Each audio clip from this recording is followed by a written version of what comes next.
औज़ुबिल्लाहिमिनश्शैतानिर्रजीम बिस्मिल्लाहिर्रहमानिर्रहीम।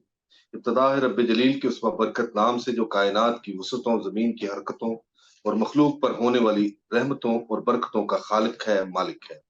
और हज़ूर नबी करीम सल्लल्लाहु अलैहि वसल्लम पर अरबों दुरूद, अरबों सलाम भेजते हुए आज के इस टॉक शो का आगाज़ करता हूँ। नाज़रीन किराम, आप सुन रहे हैं, देख रहे हैं वॉइस ऑफ अली गिलानी और ये देख रहे हैं एसएनआर न्यूज़ पर। आज शरीके गुफ्तगू हैं हमारे साथ शाह नौफल रिजवी, जो कि यूएसए में एक बिजनेसमैन भी हैं और अपनी एक अलहदा शनाख्त भी रखते हैं हर हवाले से। जी अस्सलाम वालेकुम नौफल। अस्सलामुअलैकुम, कैसे हैं आप? ठीक ठाक हैं? अल्लाह का शुक्र, आप सुनाएं, खैरियत से हैं? सबसे अल्हम्दुलिल्लाह। पहले मैं चाहता हूं कि हम फौरी गुफ्तगू का आगाज करें, ताकि आज हम जो विलॉग करना चाह रहे हैं, जो प्रोग्राम करना चाह रहे हैं, उसमें जो मैसेज कन्वे करना है, हमने ये कोशिश करनी है शाह नौफल रिजवी साहब, कि हमारा मैसेज जो है अवाम तक वो क्लियर पहुंच जाए। तो सबसे पहले मुझे आपको पता होना चाहिए कि पाकिस्तान में इस वक़्त हालात जो हैं बहुत ज़्यादा कुशीदा हो चुके हैं, कुशीदगी की तरफ जा रहे हैं और यहाँ तक कि अवाम सिविल नाफरमानी करने पर मजबूर हो चुकी है। लोग बिलों को जला रहे हैं, लोग सरेआम जो है ना जी इस लेवल पे धरने दे रहे हैं और बाकायदा हड़तालें करने का ऐलान कर रहे हैं। और मतलब बुरे हालात की तरफ पाकिस्तान जा रहा है। आपके क्या ख्यालात हैं रिजवी साहब? इधर तो क्या, और आप क्या एक्सपेक्ट क्या करें? फिलहाल जब अवाम पिसी हुई है, हर जगह एनआरकी फैली हुई है, नहीं पता, किसी को नहीं पता। क्या आप नहीं, क्या? स्पेशली स्पेशली इस वक़्त जो मेन चीज़ है ना जिसकी वज़ह से अवाम तंग है, वो है बढ़ते हुए बिल, ओवर बिलिंग और फिर इस लेवल पे लोगों को डाले जा रहे हैं कि लोग परेशान हो चुके हैं। इस बिल जो है जिन लोगों का बिल आता था 600-600 रुपया या ₹1000, उन लोगों को 20-20 हज़ार, 10-10 हज़ार का बिल आ रहा है, 50-50 हज़ार का बिल आ रहा है। लोग पागल हो चुके हैं, लोगों को समझ नहीं आ रही कि वो करें क्या। अलीसा और मुझे, इधर अगर हम हुकूमत की तरफ देखते हैं तो रिलीफ कोई नहीं, फिलहाल मिलने की कोई होप भी नहीं नजर आती। यार मैं आपको वही, अली साहब आपसे एक चीज पूछूं, आप किस तरफ देखेंगे? आप हुकूमत की तरफ, कौन सी हुकूमत की आप बात कर रहे हैं? हुकूमत या तो अगर कोई फिट हो या फिर कोई डेमोक्रेसी हो, जमहूरियत हो, वही बात है। अब समझ से बाहर चीज होती है ना, एक चीज समझ से बालातर हो जाती है। अवाम का जहां तक बात है, सिविल नाफरमानी वगैरह, ये कोई शौक से मेरा नहीं ख्याल। इस दफा ना किसी की कॉल है, पहले तो कहते थे ना कॉल थी किसी की, हाँ, या ना तो कोई कॉल है इस दफा, ना कुछ लीडर कॉल है। लेस, एक बंदा, लीडर सीधी सी लेस है। बात है, तनख्वाह 18,000 रुपए है, बिल उसका जो है 20,000 रुपया, क्या चलो 15,000 भी आ गया, वो बाकी चीज 3-4 हज़ार रुपए में क्या खाएगा, क्या घर किस तरह चलाएगा? मतलब मुझे समझ नहीं आती। मुझे इसलिए खून खून भी खोलता है उस बात पे कि या तो हमारे लीडरान जो है उस तरफ चले गए कि वाकई हम उस तरफ चले गए कि यार कोई फर्क नहीं पड़ता, आखिर है जो होता है ना, वो एक तो बनाउजुबिल्लाह जो आखिरत का मंजर होता है, उससे पहले वाला उन्होंने हाल बना लिया है कि अब हमारे जहाज तैयार हैं और वहां से हमने जो है निकल जाना है। जी, बिल्कुल, बिल्कुल सही कह रहे हैं। तो हालात तो वाक़ई दगरगू हैं और कोई वाक़ई समझ नहीं आ रही और बहरहाल जो फैसला करने वाले हैं, हम तो उनसे रिक्वेस्ट ही कर सकते हैं, अपील कर सकते हैं और अवाम की अपील ही हम ईवानों में पहुँचा सकते हैं। तो चलें, आपका इस पे मैसेज आ गया कि वाक़ई हम तो वाक़ई पहुँचाने वाले हैं एक-दूसरे का, हमारा तो हम अपने तज्ज़ियात दे सकते हैं। अवाम के लिए अच्छी ख़्वाहिशात रख सकते हैं, हुकूमत वक़्त के लिए अच्छी ख़्वाहिशात रख सकते हैं। नहीं, जरूर मैं आपको तो रोकूंगा इधर, मुझे एक सेकंड दीजिएगा जरूर। जो पूछने की बात मेन ये है कि अवाम जो, ये जो ऑब्वियसली अवाम 600 का बिल जिसको आ रहा था, 10,000 का आ रहा है, 15,000 का आ रहा है, सिविल नाफरमानी की तरफ अगर जा रहे हैं, क्या अगर इनसे पूछा जाए क्या यही लोग नहीं है जो वोट देते हैं? क्या मैं यही लोग नहीं, मैं हम बोलूंगा, क्या हम ही नहीं है जो वोट देते हैं? जी हाँ, डेफ़िनिटली। और उसके बाद अब हम बैठ के रोते हैं कि हमारा बिल ज्यादा आ रहा है, हमारे ये आ रहे हैं। तो इसीलिए फिर मुझे वही बातें समझ नहीं आती कि हम खुद वोट देंगे शुरू में, हम उसके बाद जब वो आ जाएंगे, हमें पता है एक ट्रेंड रह चुका है, आपको इस चीज का पता है। इलेक्शन से कितनी देर पहले कैंपेन शुरू होएगी, हर किसी की तरफ जितने भी आपके जो होंगे मेंबरान होंगे जो इलेक्शन लड़ रहे होंगे, इधर से उधर से उधर, हल्के से हल्के से हल्के जाएंगे। इलेक्शन एक दफा हो गया, जीत गए, उसके बाद कहाँ नजर आना है, किधर नजर आना है, कभी किसी शादी में नजर आ गए, उसके बाद फिर नजर भी नहीं आना। मतलब सीधी सी बात है। और हम फिर भी, अभी आप जाए रूरल एरिया में, आप खोले, मैं किसी सियासी क्यादत के साथ नहीं हूं, मैं बार बार फिर से बोल रहा हूं, ना मैं तहरीक इंसाफ की तरफ से बोलता हूं, ना मैं नून लीग की तरफ से बोलता हूं, ना पीडीएम की तरफ से। मगर बात सिंपल सी है, किसी को भी आप देख लें, वोट लेने के लिए उस वक्त हाजिर होंगे, उस वक्त, उसके बाद गायब 5 साल। आप खुद देख लें, उसके बाद फिर जैसी इलेक्शन आएगा हम जाकर उन्हें वोट देंगे, बिल्कुल देंगे, आप खुद देख लें इस चीज को। हम्म। दरअसल शुरू से एक चीज की हमें आदत है कि हमने वोट जरूर देना है, चाहे कोई भी हो। हमने ये नहीं सोचना कि वोट किस पर्पस के तहत दे रहे हैं। हम हमारे जो छोटी छोटी ख्वाहिशात हैं, हमारी ये सियासतदान छोटी छोटी ख्वाहिशात पूरी कर देते हैं, तो हम उनके पीछे लग जाते हैं उन्हीं ख्वाहिशों को लेकर। तो क्या ये सिलसिला इसी तरह चलता रहेगा शाह नौफल? वही तो मैं सोचने की, अभी जो है आपसे लास्ट टाइम पढ़ाई के बारे में बात की। एजुकेशन सिस्टम ही जब आपका करप्ट है, जब शऊर हम्म। ही नहीं डाला जा रहा बच्चों के अंदर, आने वाली नस्ल के अंदर, कि जी किस वजह से वोट की अहमियत क्या है।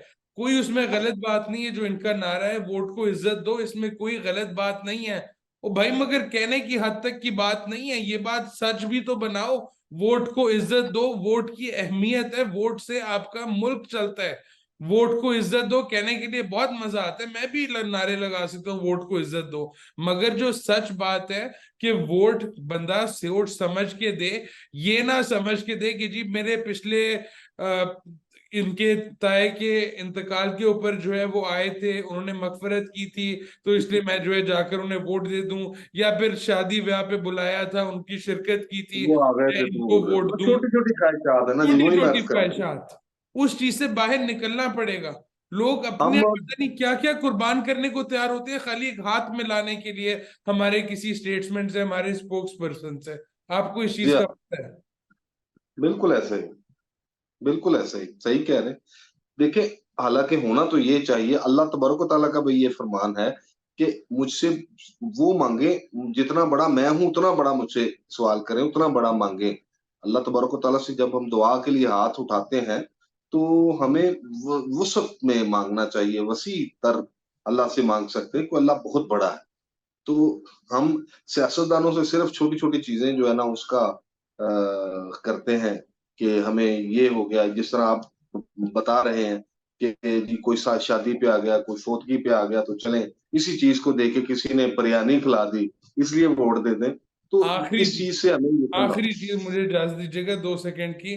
बिरादरी सिस्टम, हम हाँ। मलक फैमिली से, हम मियाँ फैमिली से, हम बट फैमिली से। बिरादरी सिस्टम हमारी दुनिया का, हमारे मुल्क का दूसरे नंबर पे जो सबसे बड़ा मसला है। ना जान पहचान, ना कभी मुलाकात हुई होगी, कुछ भी नहीं होएगा। बिरादरी सिस्टम, जी हम यहाँ से हैं, हम यहाँ से हैं, वो उधर उधर, ना किसी को पता किसी का, ना पता नवाज शरीफ साहब को कि वो बंदा कौन है क्या है। बट नहीं जी, वोट हमारा उनके साथ है, हमारी बिरादरी की। ये बिरादरीशिप वाला सिस्टम जो है, एक ये भी हमारे देख के बैठ गया। हम्म। सही बात, सही बात। चले, मैं समझता हूँ अगले हम जो सवाल की तरफ आते हैं। अगर हम इन चीजों को छेड़ते रहेंगे तो ये तो खत्म नहीं हो सकती, इसमें बहुत कुछ सारे मसाइल हैं। कुछ पाकिस्तान में इतने मसाइल हैं कि जितने लोग हैं, मैं समझता हूँ कि आज 25 करोड़ अगर आबादी है पाकिस्तान की, तो शाह नौफल इतने ही मसाइल बन चुके हैं।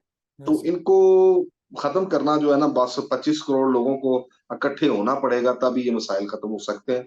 क्योंकि ये 25 करोड़ मसाइल है, ये कोई 10 20 100 मसाइल नहीं है।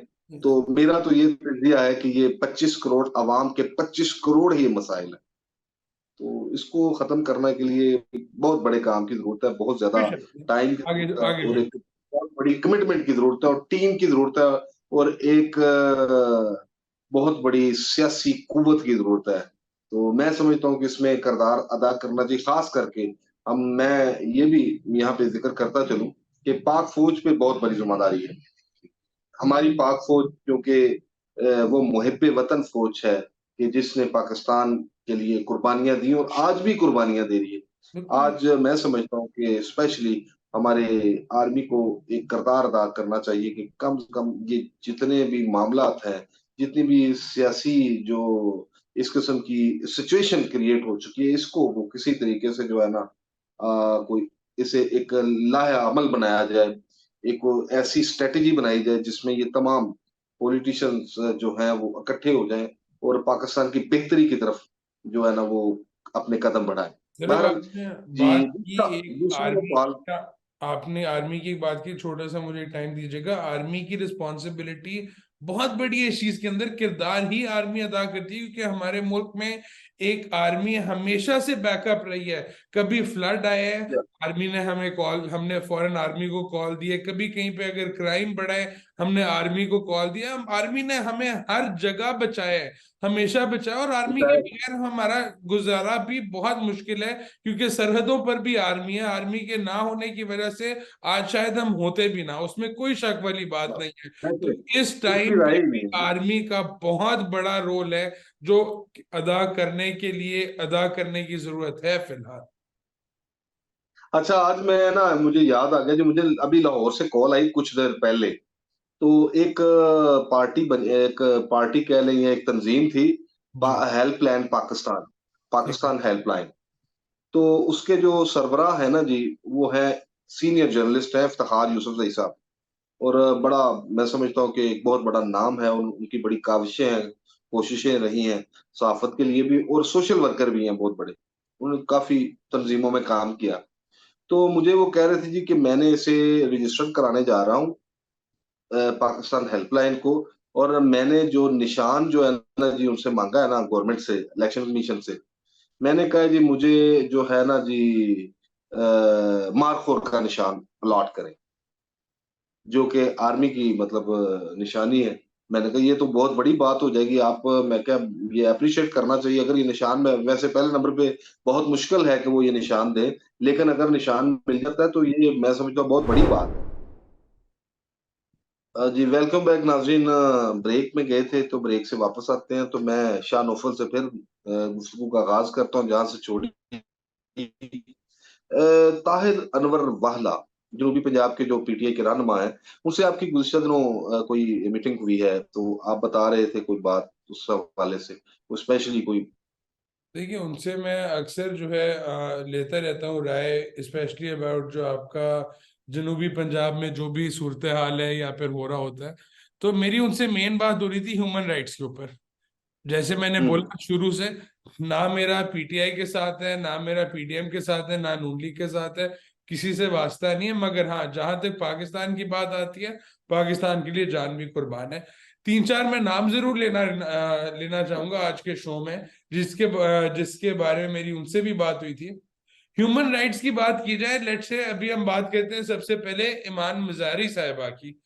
पिछले दिनों जो हम्म। ईमान मिजारी साहिबा के साथ जो हुआ है, क्या इसके अंदर हम्म। कोई दुनिया के, आप पाकिस्तान को छोड़ दें, बाहर से किसी को भी ले लें, इंटरनेशनल मीडिया को ले लें, क्या इसमें कोई बंदा कह सकता है कि इसके अंदर लीगैलिटी है थोड़ी सी भी, कि वहां से वो जो है रिहा होती है, उसके बाद फॉरेन अरेस्ट होती है? ये पता है मसला इसके अंदर ये आ रहा है कि ये इससे अब नजर आ रहा है कि अंदर का गुस्सा निकल रहा है, जो एक पर्सनल, एक आपका जो मैं अपना मैं यहाँ पे मफाद है। आपको ना, मैं इंटरप्ट करूंगा थोड़ा सा। जी जी मैं प्लीज। इंटरप्ट करते हुए आपसे ये कहूंगा कि अब देखें, इसमें कोई शक नहीं, ह्यूमन राइट्स के हवाले से इमान मजारी की वालदा का बहुत बड़ा किरदार रहा है पाकिस्तान में। पाकिस्तान में भी और आउट ऑफ कंट्री भी उन्होंने बड़ा काम किया है ह्यूमन राइट्स के लिए। लेकिन अब यहाँ पे सवाल ये उठता है कि एक ऐसी तंजीम का एक जलसा हो रहा है या एक रैली आई है जिसमें अमान मजारी भी शिरकत करती हैं, और वही जुबान इस्तेमाल करती हैं जो जुबान वो तंजीम के लोग इस्तेमाल कर रहे होते हैं उस जलसे में। ठीक है। तो ये मैं समझता हूँ कि कोई अच्छा जो है ना मतलब पैगाम नहीं था। तो इस हवाले से उनको जो उन्होंने किया था वो गलत हुआ। आपका समझ, मैं तो आपकी बात बिल्कुल समझ रहा हूँ। देखिए तो मेरी बात उसका सुनिए। फिर रिजल्ट तो आना था ना। देखिए आपकी बात बिल्कुल सही है, चले उन्होंने जो है जो कमेंट्स पास किए, उन्होंने जो बोला, मैं नहीं कहता सही बोला गलत बोला, वो एक अलग बात है बिल्कुल।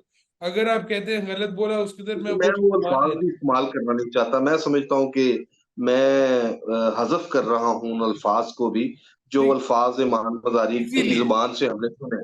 इसीलिए मैं बोल रहा हूँ आपको कि ठीक है जी, आप मुझे एक चीज बताइएगा, मान लिया उनकी जो उसके अंदर गलती थी, मान लिया आपके कोर्ट्स ने, चले ठीक है डिसाइड कर लिया कि इसके बाद हियरिंग चलती रहेगी, ये जो भी प्रोसेस चलता रहेगा।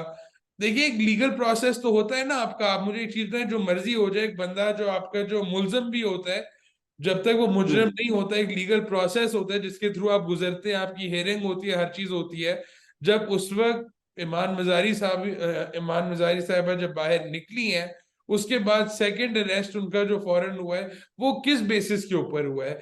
इसके अंदर मैं आपको जो एक चीज बोलने की कोशिश कर रहा हूँ वो मैं ये। ज्यादा बात नहीं करना, मैं बात ज्यादा नहीं करना चाहूंगा इस टॉपिक पे, क्योंकि वो जो दोबारा अरेस्ट हुआ है, वो भी उसकी वजह भी वही है जो पहली दफा अरेस्ट होने की वजह। Simple is that. बिल्कुल ठीक है। उसके अंदर एक चीज बताइएगा, क्या वो कोर्ट अप्रूव्ड थी? कोर्ट ने उसके अंदर नहीं कहा था वो खुद कि। भी लॉयर है। शाह नौफल, मेरी अर्ज सुने ना। वो खुद भी लॉयर है, ईमान खुद भी लॉयर है। उसकी वालदा का बहुत बड़ा किरदार रहा है, ह्यूमन राइट्स के लिए बड़ा काम किया है। लेकिन जो उस तंजीम के साथ मिलकर जो प्रोपेगेंडे में उन्होंने किरदार अदा किया, जो उस जलसे में जो खिताब फरमाया, वो खिताब जो है ना जी, वो हजफ करने वाले अल्फाज हैं जो मैं अदा नहीं कर मैं सकता। आपकी बात मान गया, जा बजाय आपकी बात, मगर हमारे एक बता लीगल रही प्रोसेस देखें। इस अगर अल्फाज की बात इस्तेमाल की जाए तो खाली इधर नहीं, अल्फाज all around the table including सारी पार्टियां, मैं फिर से बोलूंगा, वही सारों ने इस्तेमाल किया, मगर एक लीगल प्रोसेस है। लीगल प्रोसेस के थ्रू अरेस्ट करना बिल्कुल ठीक है, मगर लोगों के घर के अंदर जाकर पुलिस की छलांगे मारना, लोगों के घर के अंदर जाके इस हाँ, तरह वो से गलत बातें करना, है जी। उस चीज का वो ठीक है, कोई आप सही लीगल कह नहीं बनता। बिल्कुल मैं तो ठीक, सही चीज कह मैं तो रहे हैं बोलिए जी। आपको उस बारे अच्छा, में रहा हूं, दूसरा अगर जो दूसरा मेरा उन्होंने। एक जी जी। हमारे पास चूंकि टाइम भी शॉर्ट है, तो दूसरा हमारा मेरा एक और सवाल था। ये गुज़िश्ता दिनों मैं देख रहा था कि एक और टेलीविजन पे एक प्रोग्राम चल रहा था। जवेद लतीफ साहब में नून लीग के सीनियर रहनुमा है, और बड़े करीबी हैं मियां नवाज शरीफ साहब के। उनकी मैं वीडियो देख रहा था, बकायदा प्रेस कॉन्फ्रेंस कर रहे थे। उन्होंने भी काफी इस किस्म की जुबान इस्तेमाल की है, जो हमारे साबका अफसरान थे उनके बारे में, जो अदारों के ही अफसरान थे उनके बारे में। तो मैं समझता हूँ ये बात आपकी ठीक है कि जिस तरह ये काम शुरू हो चुका है, हो रहा है, ये गलत है। और ये गलती हमें मतलब कहीं बहुत ज्यादा दूर ना ले जाए, देखिए तो मुझे 2 सेकंड कोशिश करनी दीजिएगा, चाहिए। 2 सेकंड दीजिएगा बोलने के लिए। देखिए हमारी एक चीज जो मर्जी हो जाए, मैं कभी हमारी जो तंजीमें, हमारी जो पाक फौज है उसके खिलाफ तो बात ना मैंने कभी की है, ना करूंगा, क्योंकि आखिर में मैं और किसी वजह से नहीं कहता, एक वजह है, हमें सरहद के ऊपर हमारा जब फ्लड भी आता है, हमारा जब जलजिला आता है, कौन जाता है? हमारी पुलिस नहीं जाती यहाँ से, हमारे एमएनए नहीं जाते, आर्मी, कौन जाता है? आर्मी ही बुलाई हमारी जाती पास आर्मी है हर चीज के है। अंदर। आप रिसेंटली, मैं आपकी बात में आपको फिर याद कराता चलूं। ये गुज़िश्ता दिनों एक जो चेयर है, चेयर लिफ्ट होती है, बच्चे उसमें सवार थे, और वो वहां पे लटक गई, उसकी रस्सी टूट गई। तो उस दौरान बकायदा आर्मी कमांडोज ने बहुत बड़ा किरदार अदा किया, ये और बात, उनके साथ मिलकर शहरियों ने, जो वहां के शहरी थे, उन्होंने किरदार अदा किया और बच्चों को छुड़वाया। उसमें भी आर्मी की उसमें जो भी आर्मी, जाहिर सी बात है। तो इसके अंदर अब आप आर्मी के देखें कि जो आर्मी, कमांडोज की बकायदा हमायत थी साहब। तो आर्मी का जी। आप देखें इसके अंदर कितना बड़ा किरदार है क्या। और उसके साथ साथ देखें, अब पहली तो बात मैंने आपको बता दी, आर्मी की जहां तक बात है, आर्मी के खिलाफ जाहिर सी बात है हम बोलना, शायद बोलना क्या, सोचना भी नहीं चाहिए, क्योंकि आखिरी जो हमारे पास मरहला रह जाता, जब हम हर चीज से हाथ उठा देते हैं ना, तो फिर आर्मी आती है, और आर्मी बचाने के लिए हमेशा हमारी last line of resort army ही रही है, और आर्मी ने दिखाया है करके। मसला वो नहीं है, मसला ना मैं आर्मी की बात कर रहा हूँ, मैं बात कर रहा हूँ फिलहाल इमरान रियाज खान साहब की मैं बात कर रहा हूँ, मैं आफ्ताब इकबाल साहब की भी बात करूंगा, मैं सनम जावेद की भी बात करूंगा। मैं इसके अंदर खतीजा शाह की बात करूंगा। खतीजा शाह, मुझे अब मैं आपको इस चीज के बारे में जो 2 सेकंड लेना चाहता हूँ।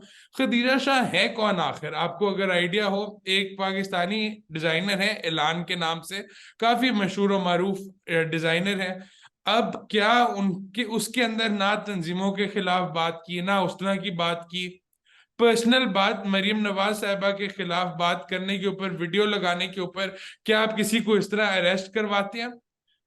क्या किसी का अगर सियासी मौकफ है, अगर कोई पर्सनल, अगर आपको अगर नहीं पसंद कोई सियासी तंजीम और अगर आप एक राय रखते हैं किसी के बारे में, तो अगर आप उनके खुदीजा बारे में शाह बोलते खुदीजा हैं। शाह खुदीजा शाह साबक आर्मी चीफ जो हैं, वो उनकी नवासी भी हैं।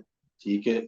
और हमारी जिनका पाक फौज से ही ताल्लुक था, और वो पाक फौज के साबक आर्मी चीफ रह चुके हैं। इस वक्त दुनिया में शायद नहीं मौजूद। तो उनकी नवासी भी है। इस हवाले से भी उनका एक बहुत, मैं समझता हूँ, ठीक है आप कह रहे हैं।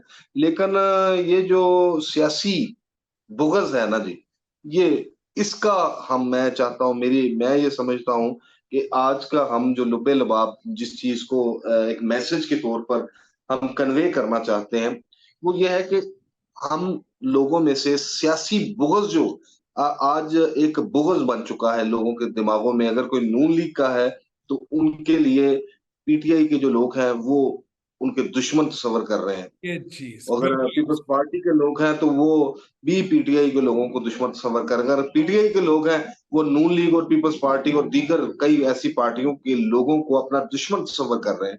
तो there is nothing in it.